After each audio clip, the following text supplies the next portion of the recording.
When we're grieving a profound loss, we often say we're heartbroken, but it might be more accurate to call it brain broken, given the role the brain plays in grief. As your brain adjusts to the loss of someone you love, you might feel numb, depressed, or foggy. But moving through the stages of grief is natural and healthy. It helps you process your loss and begin to move forward over time. This is Your Brain On, where we explore how the world affects our brains and ourselves. The experience of grief is twofold: the immediate acute pain of the loss, and the months afterward as you mourn. The loss of someone meaningful functions as a stressor, triggering the pituitary gland at the base of the brain to produce adrenocorticotrophin, or ACTH. ACTH sends a signal to the adrenal gland to release cortisone, a stress hormone. Unlike, say, a temporary threat, grief is an intense, persistent stressor, so your body remains flooded with cortisone. That can cause your immune system to falter, making you feel run down. This is likely why some bereaved spouses fall ill soon after their partner dies. Even if the death of your loved one was expected, the actual event can still feel like a shock to the system. In the short term, a traumatized brain is bottom-heavy, meaning primitive areas, including the fear center, are overactive, adding to feelings of stress and despair.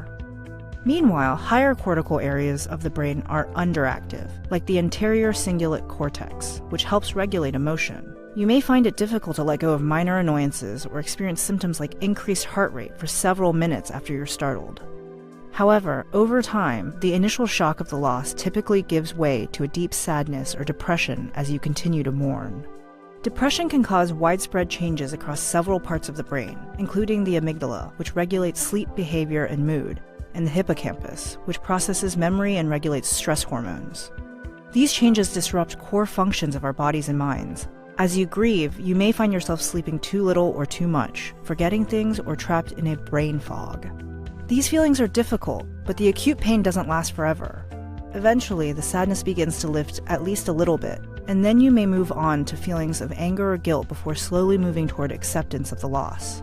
Experts agree the bereaved follow their own individual timelines, but in general, this three-stage process usually takes about a year. There are steps you can take to feel better as you go through the grieving process. Talk therapy can be a major help. This might be group bereavement meetings or cognitive behavioral therapy, which can redirect negative thoughts.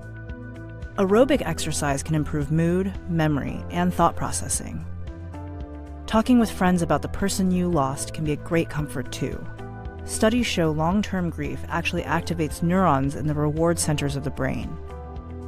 And recalling the time spent with those who have died reminds us that the memories still live on.